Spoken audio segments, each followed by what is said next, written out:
How to stop caring what people think about you. In the second to last month of 2017, George swore never to touch alcohol during an office party again. Every time he remembers that Christmas party, he palms his face in embarrassment. So here is what went down. George works as a copywriter in a small PR company. In his office, 16 people work in different capacities, including an accountant, a publicist, a human resource manager, and 2 social media managers. At the end of each year, they have an office Christmas party, during which plenty of alcohol is served. On this same day, the employees receive their end-year bonuses, so there is usually a great deal of merry going around. That December, George's joy overwhelmed him, and he started flirting with their accountant, the polished Miss Mary. He doesn't remember much of their conversation, except for the last part. The alcohol had made him generous with personal information, and so he opened up to Mary, telling her the most embarrassing story of his life, one that he had never told anyone before. This story involved another beautiful girl, puberty pimples, and a hug that may not have been a hug. Before this embarrassing story, George's flirting game must have been on point, because the beautiful accountant could not stop laughing. However, as his story neared its end, her eyes lost their laughter and turned to one of "I cannot believe you did that," reinforcing his now out in the open shame even further. Needless to say, George's flirtation with Mary did not go beyond the party. Worse still, every time he walked through their small office, he imagined that all his coworkers were talking about his embarrassing teenage moment. Mary must have told them. It's so embarrassing that it must have elicited a few laughs. Maybe she turned it into a stand-up special. What did the new social media manager Ann think? Did she also think that whatever happened to George was shameful? Did Steve the publicist laugh with his ultra-cool circle of friends about his shame? Was there more for him to prove to everyone now that they had heard about one of his most shameful moments? In the middle of 2019, George's year-and-a-half mental torture was finally laid to rest. In a conversation, he finally understood how much he should not care about what people think. And so, in today's video, we discuss what our protagonist understood about people's opinions of you, whether voiced or not. Why should you not care about what people think? The first thing you should know is that everyone thinks about themselves all the time. Sure, thoughts of the people around them might feature in their mind, but even then, it will lead back to them. For instance, a thought about your friend's scarf and how it looks good on her might circle back to capitalism and how it has been unfair to you, which is why you cannot afford a similar pretty garment. Don't give people's thoughts about you any credit, because chances are, these thoughts will not dwell on you for long. Think of yourself like a meme in someone's life. They'll look at you and either laugh, roll their eyes, relate, snicker, or even share. But once they're done with the meme, they're unlikely to remember it again. There is also a way you get stuck when you're dwelling on what people think about you.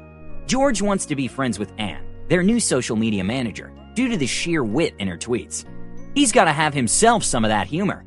However, he is wary of her thoughts about him because he imagines that she knows about 2017. This fear prevents him from asking her out for drinks and essentially developing what could be a good friendship. And this is what an obsession with people's thought of you does to you.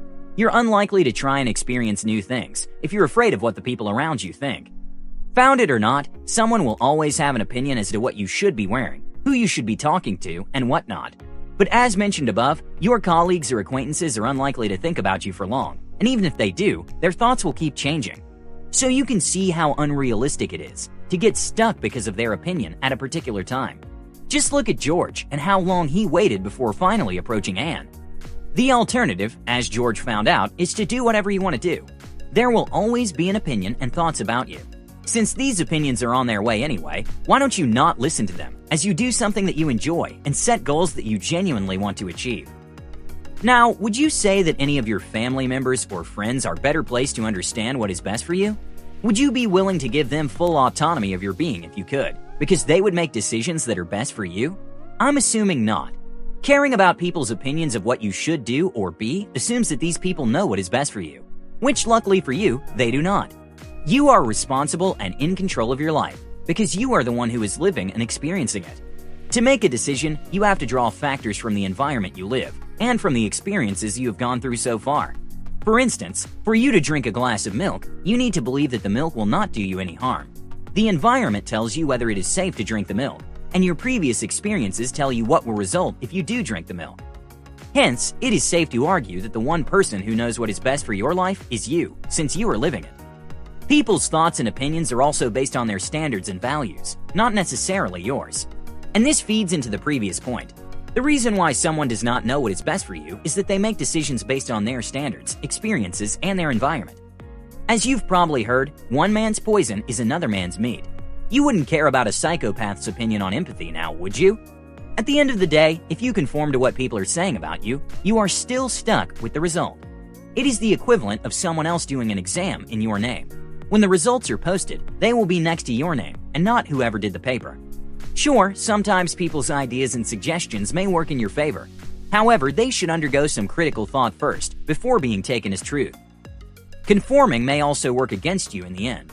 You make friends because of the unique brand that is you, and your family appreciates you for who you are. Changing yourself to someone they agree with and one who follows their principles and values their standards might earn you some favors. However, as you become less of who you are, there is a chance that you will be liked less subsequently. Uniqueness and authenticity are more appreciated when compared to conformity. Also, ask yourself, how long do you think you can keep up a facade? To reduce the influence of people's thoughts over your life, several things might help. We start in the middle of 2019, when George finally had a conversation with the polished Miss Mary about their previous drunken interaction.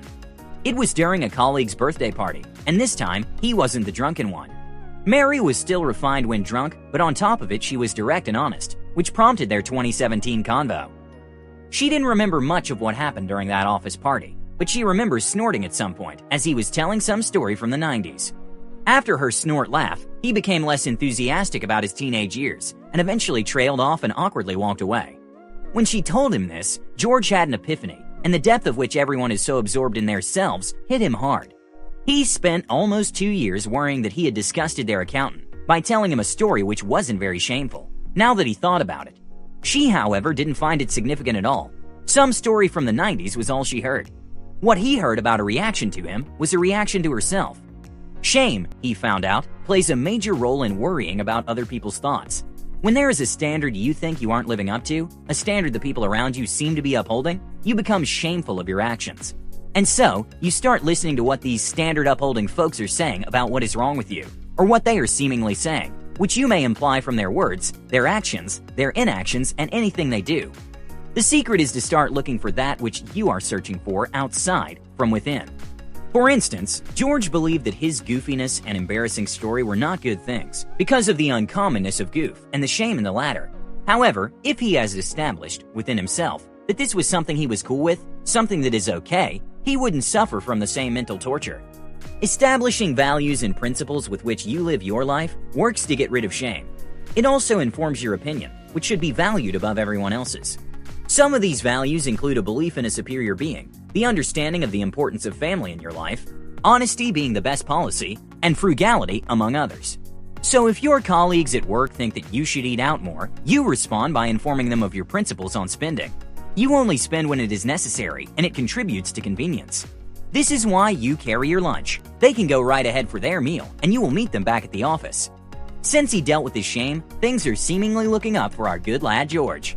Anne did accept an invite for drinks, while Mary enthusiastically informed him that she likes goof. A lot. Does this mean that his girl problems are over? Maybe they're just starting. Thank you so much for watching today's video. Please like, share, and subscribe, and I will see you all in the next one.